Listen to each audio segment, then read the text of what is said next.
Thank you for joining me. In today's video, we are going to be making some homemade yogurt and some granola. This granola is super simple to make. It's only got a few ingredients. You can, however, add a bunch of different mix-ins, but you don't really need to. So you just start with a gallon of whole milk I have here. You do have to heat that up into your Instant Pot. I have a full video just on the yogurt, but this is basically just the sped up version. So I'm going to add a little bit of my starter to my milk, and I'm going to put it back into my liquid. Now my liquid has been cooled down to 110 at this point. You do not want to put it in there while it's too hot. So I'm just going to set my Instapot for 4 hours. 4 hours seems to be that sweet spot where it's really good yogurt, but it's also not super tangy. Now we're going to start with our granola. So very simple. I can link the recipe, but it's just start off with some rolled oats, and I am going to go ahead and double this recipe, but I'm just going to show you how I do this. So I've got some cinnamon here. You can use as much as you want. You could probably even use some pumpkin pie spice. I've got some vanilla, and then it does actually call for a little bit of water, so I put some of that. Now I've got some honey that I've got to use up, so I'm also using some stuff up. I'm going to put that in there, and then that's not quite enough, so I'm going to go ahead and add some sugar-free syrup.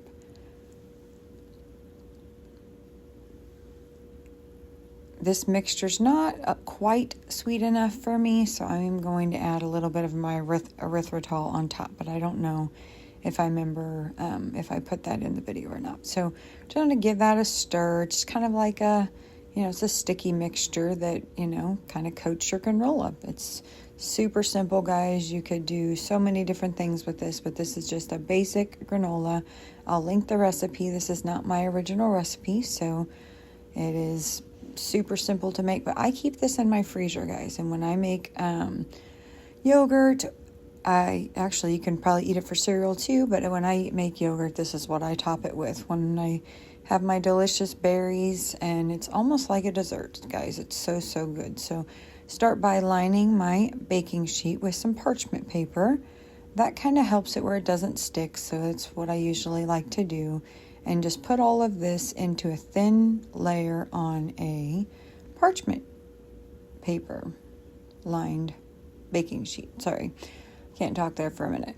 So we're just going to spread this all out into a thin layer, and the whole process takes around 50 minutes. So it's this is a really delicious granola recipe. So yeah, just kind of spread it out. You really don't want it to be together. You want to get those crispy bits, and if it's all touching and stuff, you'll get more of a steam, and that's not what you want. So once I get this all done, I'm going to put this into my oven. You'll see I did go ahead and decide to make another batch. So when you already have all the ingredients out and you already have a dirty bowl, what does it take to take one more pan and make a double batch? So now I have already went through the one bag in my freezer. I'm actually into the second batch already. So why wouldn't I have taken this little bit of extra time and just making it? So always be thinking, can I double it? Can I triple it and make your future life a lot better? Like I said, I'm going to add a little bit more sweetener to this because I like it a little more sweet. But this is just erythritol. It's a blood sugar friendly sweetener. So, and it is all natural. That's the one I usually use. So just going to mix this all together, and then I'm going to get this onto the other baking sheet. This is going to go into a 300-degree oven for 20 minutes, and then you're going to stir it around. So the first 20 minutes, it's just going to do that. But I actually, once that first 20 minutes is up, I actually rotate the pans also, because I like to get that good golden crispness without burning it. So you do want to watch it once you get to that second 20-minute session, that you definitely want to watch it and make sure it's not starting to burn. So you can see I'm just kind of taking it out and I'm stirring it a little bit. Doesn't take much, but then I'm just going to switch places. That way I can rotate it in my oven and get a little bit more of an even cook. So you can see that I'm doing that here. I'm going to stir that up. It does kind of stick a little bit, but it's not bad. And that's where your parchment paper really helps. So, and then I'm just going to rotate those and put this in there for another 20 minutes.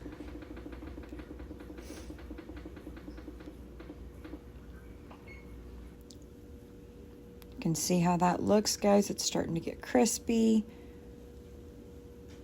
And that's what you want. You want a good, crispy, lightly golden granola.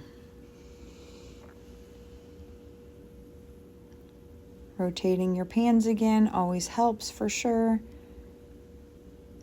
At this point, you can actually just kind of give it a little bit of a shake and it will probably stir up for you pretty easily.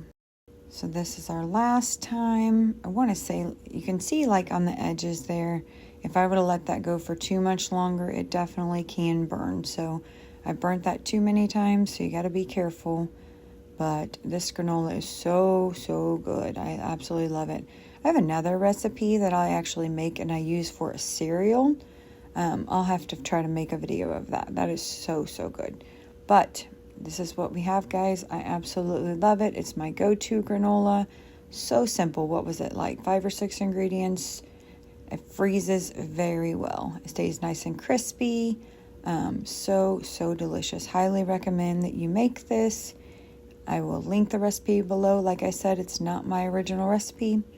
And here's a little side tip for you. So once it's cooled down, if you fold your bags over, then you can actually, they stand up pretty nicely. I know there's all kinds of different things that stand up things, but you don't have to have them.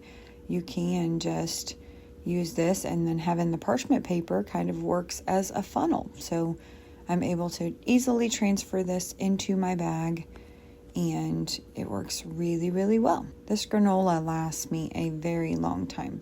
Like I said, it's a double batch, so I am able to, I only use maybe a 1/4 cup on each of my smoothie bowls, so it really will last me a long time. Okay guys, I'm just going to put this in my baggie. I'm going to get the air out, and then I'm going to put it into my freezer. These are ready to go for me, so I'll show you what my yogurt looks like. Once it is done, it will count down to the 4 hours and it will say yogurt on it. And once it says yogurt, then it's just going to keep staying. So you could leave it like 6 hours if you wanted to, but you can see how you want it to break like that.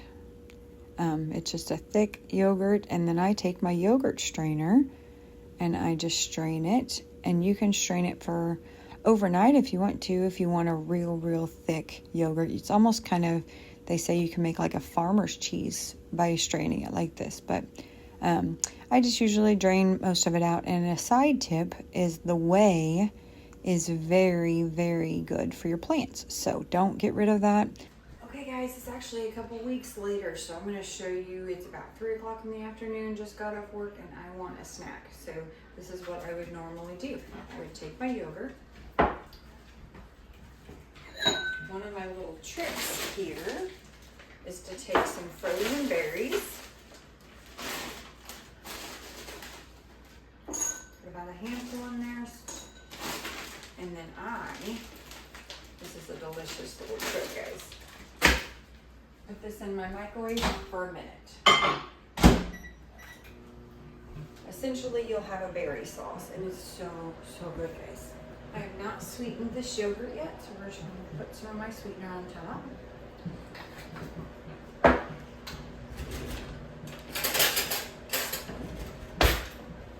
Just a little stir around here. And what we're going to do is just take some bananas.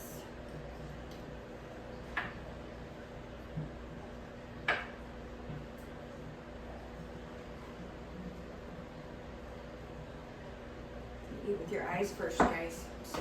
Okay. You can see that or not, but it's a delicious berry sauce is what I have right now. So I'm just going to pour this on the one side. See that purple contrast? So good, guys. And then I'm going to take my delicious granola that we just made in that video and the yogurt. This is such an easy, healthy snack for any time of day or a good breakfast, but look how beautiful that is. I'm just gonna take a little bit for some extra protein and just do a little bit of chia seeds on top. Oh my goodness. Look at that, guys. It is so beautiful. The contrast between the white yogurt and that delicious berry sauce. Like I said, I didn't take the time to make the berry sauce. I put it in the microwave for a minute, and that is a quick little way to warm up your berries and just have it for your yogurt. So beautiful, guys. That would be a delicious snack, a delicious breakfast. Oh, so good, guys. You guys have to try this, and I hope that you enjoyed this video, and I'll see you later.